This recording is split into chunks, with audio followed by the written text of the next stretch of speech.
Hi, welcome to English for specific purposes, especially for TOEFL. And today we are going to study subject and verb agreement. Oke, dalam written expression kita biasanya menemui soal-soal seperti ini.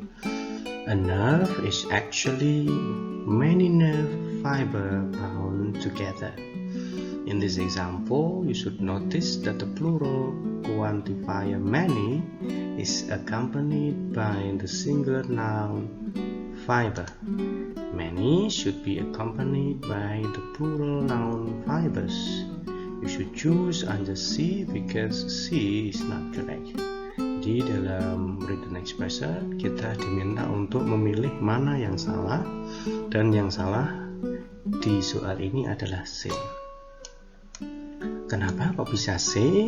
Ya, karena coba perhatikan di sini ada kata many. Ya, many itu menunjukkan benda yang mengikutinya harus banyak. Nah, fiber di sini hanya satu, maka harusnya dia adalah fibers. Jadi C ini salah karena kurang S di belakangnya. Oleh karena itu, hal tersebut dinamakan sebagai subject-verb agreement. Oke, apa itu subject-verb agreement? Subjek kita sudah belajar sebelumnya. Subjek itu adalah yang melakukan sesuatu, verbnya itu adalah kata kerja. Nah, subjek dan kata kerja itu harus selaras. Maksudnya bagaimana? Mari kita lihat. Subject-verb agreement is simple. If the subject of a sentence is singular, then the verb must be singular. Jadi jika subjeknya itu adalah tunggal, singular ini ya, singular itu tunggal, verbnya juga harus bentuknya tunggal. If the subject of the sentence is plural, then the verb must be plural.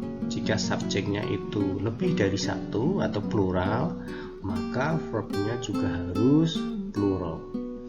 An S on a verb usually indicates that the verb is singular. Jadi S di belakangnya ini, S di belakang verb atau kata kerja itu menunjukkan bahwa verb itu adalah tunggal atau singular. Mari kita lihat contohnya sebagai berikut. Misalkan ada kata the boy walks to school, di bawahnya ada the boys walk to school. In the first example, the singular subject boy requires a singular verb walks. In the second example, the plural subject boys require a plural verb walk. Jadi kalau subjeknya the boy itu kan satu ya, makanya verbnya juga harus menunjukkan bahwa itu satu, ditambahi S belakangnya, jadi verbnya singular. Akan tetapi the boys yang bawah ini, the boys ada S belakangnya ya, berarti menunjukkan plural. Nah, ini perbedaannya sebagai berikut. Kalau ada S di belakang verb, verbnya jadi singular, tapi kalau ada S di belakang noun, nounnya berarti adalah plural, kebalikannya.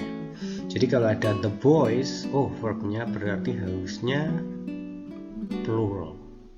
Ya, verb plural itu berarti tidak dikasih S belakangnya. Jadi ini sudah benar, the boys walk to school.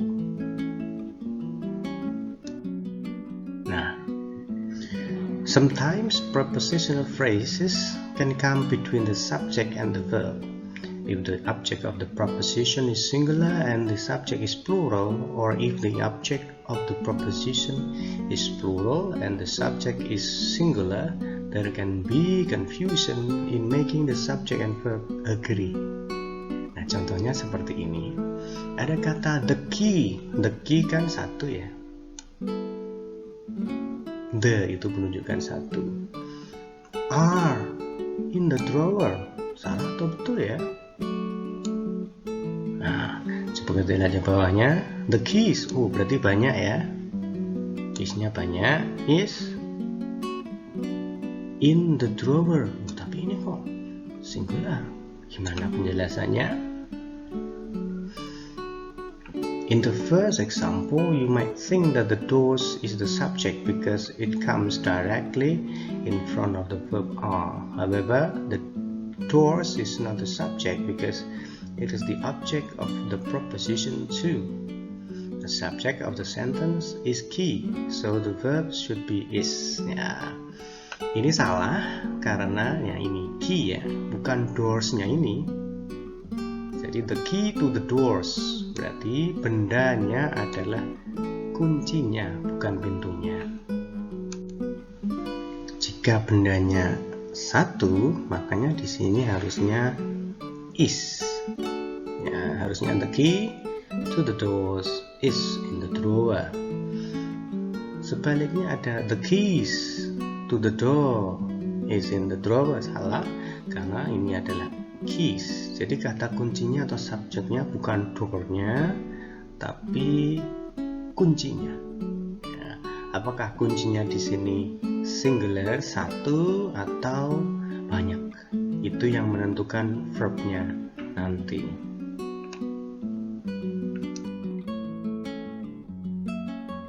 Oke, kemudian ada contoh yang ini lagi nih. All of the book was interesting. Betul atau salah ya? All of the books were interesting. All of the information was interesting. Jadi keterangan seperti ini. A particular agreement problem occurs when the subject is an expression of quantity, such as all, most, or some, followed by the preposition of. In this situation, the subject all, most, or some can be singular or plural, depending on what follows the preposition of. Ya, kalau ada all of the book, berarti yang diperhatikan adalah booknya. Oke, kalau all of the books, berarti yang diperhatikan adalah books. All of the information, nah ini beda lagi nih, kita pelajari nanti ya. In the first example, the subject all refers to the singular noun book, so the correct verb is therefore the singular verb was. Ya, karena booknya di sini adalah satu, makanya verbnya juga bentuk satu was. Kalau di sini booksnya itu ada s-nya, berarti banyak, maka bentuknya bentuk verbnya ditambahi atau berbentuk plural, jadi were. Nah, beda lagi yang namanya information. Mari kita lihat. In the third example, subject all refers to the uncountable noun information, so the correct verb is therefore the singular verb was.